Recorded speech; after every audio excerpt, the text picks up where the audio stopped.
लगावल है सखिया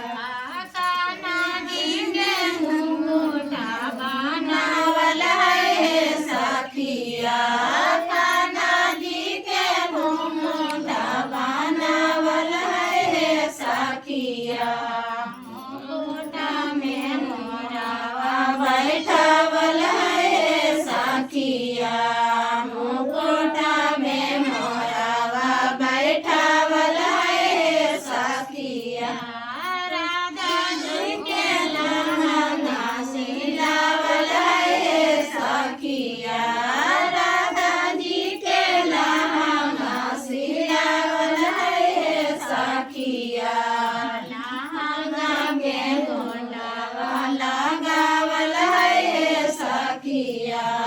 लहंगा में गोटावा लगावल है सखिया वृंदावन नगरिया सुंदर धाम है सखिया वृंदावन नगरिया सुंदर धाम है सखिया घरे घरे तुलसी लगावल है सखिया घरे घरे तुलसी लगावल है सखिया कान्हा जी के मुकुटा सिलावल है सखिया कान्हा जी के मुकुटा सिलावल है सखिया धोतिया में मोरावा बैठावल है सखिया धोतिया में मोरावा बैठावल है सखिया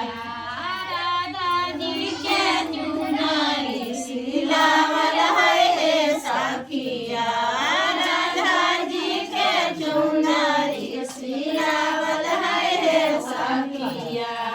चुनरी में पैसावा लगावल है सखिया चुनरी में पैसावा लगावल है सखिया बोलिए वृंदावन बिहारी लाल की जय।